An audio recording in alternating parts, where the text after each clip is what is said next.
Google. Let's go get him again.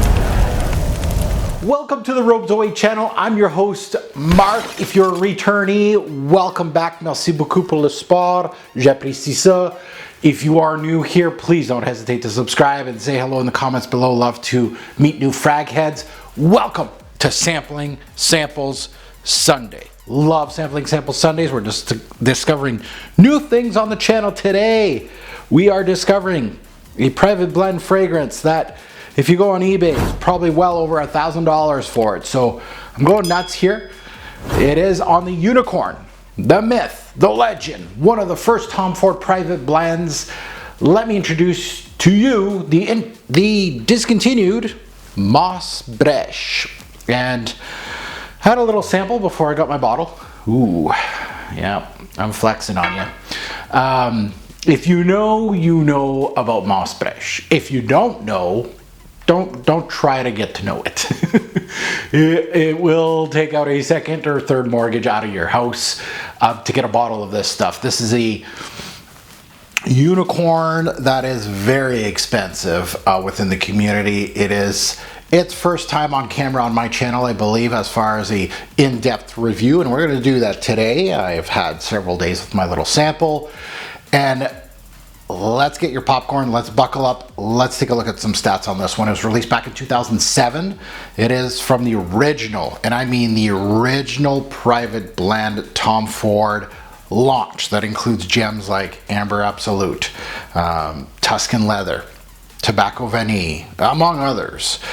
This was a legendary, and I don't think there's any other launch that I could think of several fragrances in one shot that was as good as this, or even comes close. Usually when you got a bulk launch, 90% of them are terrible. I'll be honest. There's usually that one gem that you gotta find. This launch was outstanding. Concentrations eau de parfum. The nose behind this, Steven Nielsen. If you look at Mr. Nielsen's resume, you'll start laughing because I couldn't find anything good, honestly. This is the pièce de résistance and is the only thing, honestly, at least through my journey, that I felt was worth sniffing.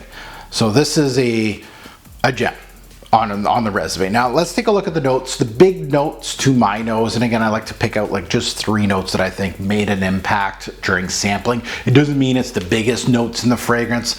It just means that, you know, through this sampling, I felt like these had the biggest impact. The big one, and you'd think it'd be like, oh, it'd be oak moss because it's Moss Breches. No, it's beeswax. And this thing is, I would say it's a good 75% of the fragrance. It really is a huge piece. It is, I would say, what it's sitting on. Sage is another big piece, mostly in the introduction. There's a lot of herbal and spicy tendencies up top. And then patchouli in the back end of this fragrance. So there's going to be some green nuances here. Now let's drain my little sample here. I probably have $50 worth of juice right here. It's at its end. I'm going to roll up my sleeve and do what I do best.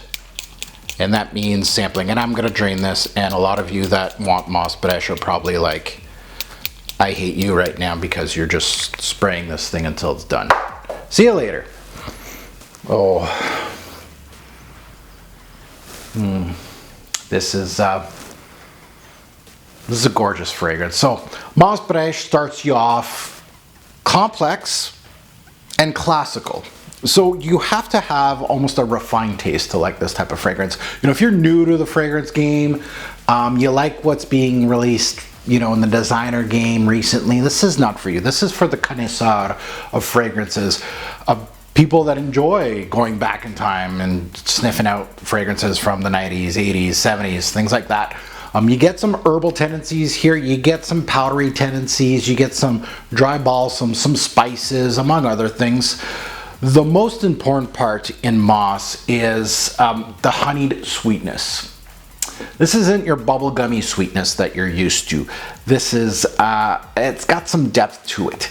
It's got that orangey, almost rustic orange to like a dirty yellow to a brown glow to this sweetness. It really is how I can think about it is beeswax, you know, like just natural beeswax, wrapped in, you know, like you're going to like some sort of market and somebody has this, just this stand and it's about beeswax and you can smell it. They may have it for certain things. This is where this is going. The thing I immediately noticed with Moss is this isn't as green as I came to expect or thought to be. When I first got this, and this sample was like my first real dip into Moss Breches, and don't get me wrong, it has some green tendencies. Actually, it has quite a bit.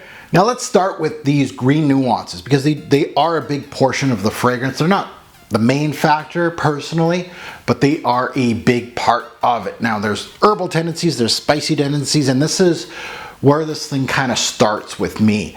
We have tarragon and sage. They're both major pillars in this opening. The sage gives off its familiar aromatic mild peppery kick, and the tarragon gives off its aromatic herbal anise-like kick. Tarragon is often used in perfumery to accentuate green aromatic character in sheep-like fragrances in green scents, and it truly leaves its mark here in Moss Breches, and I really enjoy these notes. Are kind of notes that I don't thoroughly enjoy in a lot of fragrances. Maybe they're not meshed well, but in here, the whole idea of it works so well together. Now with all of this, you get a mossy kind of patchouli type idea. Wet, more damp than wet. So picture this, it has that earthy quality that patchouli often gives to fragrances. But imagine moss, which is damp on a log. And the log is dry, so it's almost like a two-sided portion because Moss Breches does have some dampness to it, but it has a lot of dryness to it at the same time. So that's the perfect imagery for me, is that it's green, but it has a lot of dryness behind it. Of course, you got those spices, you got some herbal tendencies, you got the patchouli with the earth under the moss, and obviously you got that beeswax, which I'm gonna get to, almost tied with like a really brown, like not a ribbon but a cord.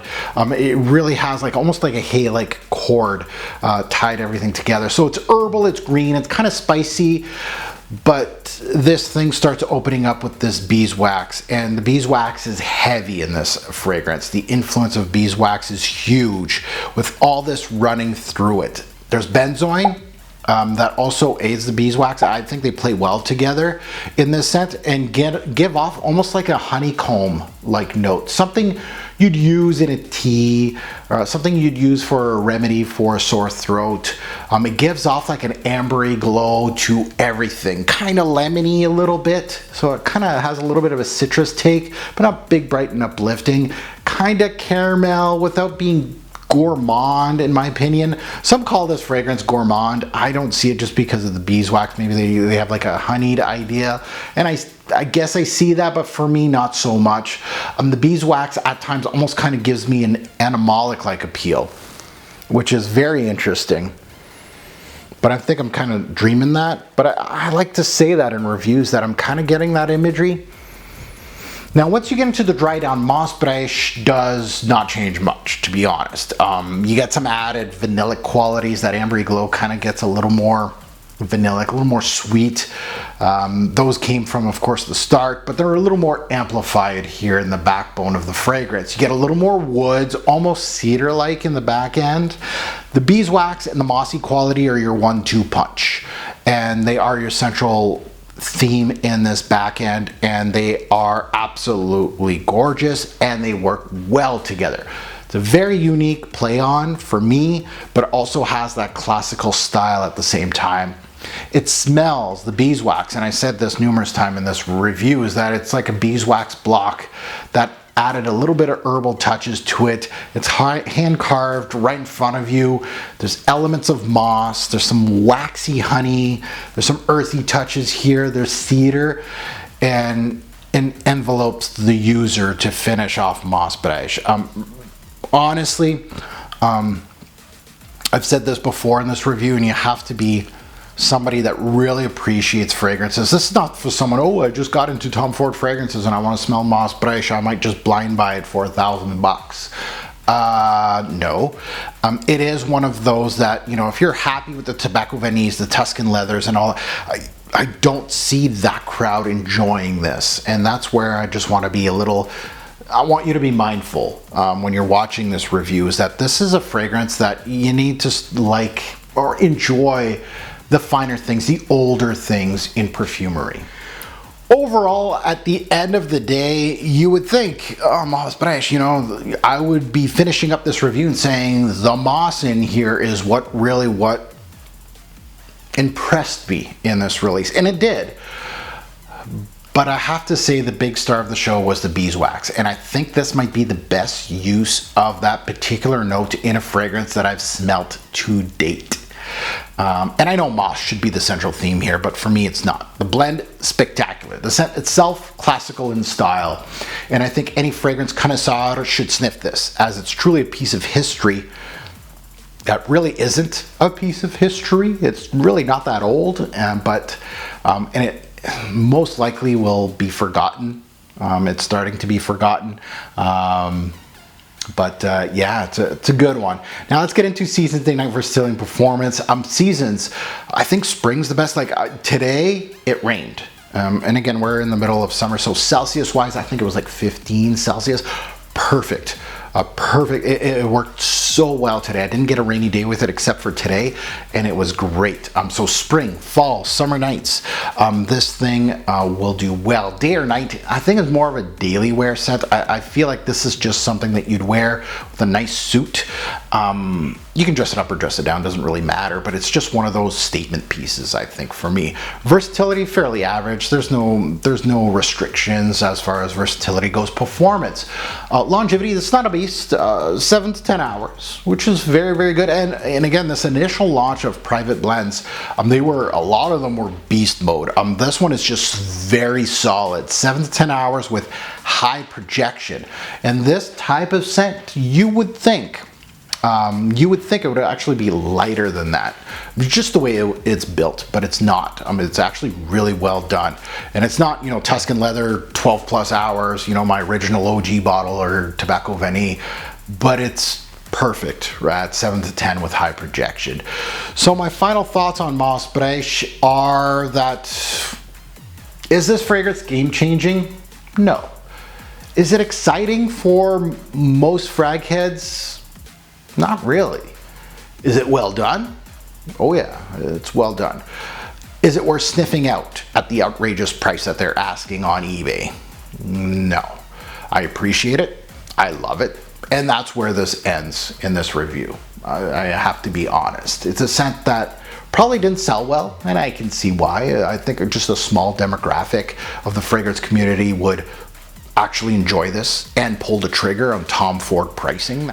During an initial launch, how many people would actually pick Moss Breches? Well, now, you know, hindsight's, if you were in 2023 and you went back, you'd probably buy a boatload of these to make profit. Yeah, how many people would pick this over Tobacco Vanille, Tuscan Leather, Amber Absolute, among others? I can see why this, and Tom Ford is notorious. The brand is notorious. They're known for, if you're not gonna sell, doesn't matter, you're gone. We're gonna replace you with 2 more new fragrances. So unfortunately for Moss, I'm happy. Like, I know in sampling samples, it's rare for me to say I got a bottle, and I did get a bottle. Actually, my sample came from this bottle right here. A friend of mine that watches the reviews sold me this bottle at an amazing price, like a great friend, and that's what the whole fragrance community is all about. Guys like that.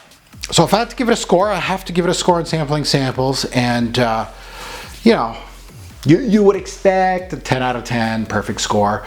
Honestly, I'm gonna give it a high 9, and maybe I'm cutting it short a little bit, but I love this fragrance. I like it. I'm so happy. But again, at the end of the day, my thought process with Moss is, you know, as far as all my Tom Fords, and I probably have 3 dozen, maybe more. Like, it's getting, I might have 50 bottles, honestly.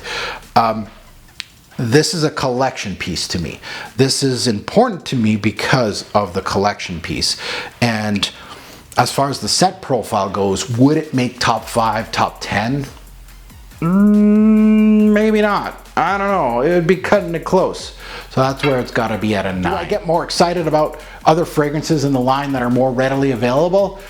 And I'm being honest and transparent and all that. Yeah. You know, I rather wear Tobacco Vanille, Tuscan Leather, Amber Absolute. Those are more up my speed, but I do appreciate this. That's the difference. I'm a frag head at heart, and I know that this is composed well.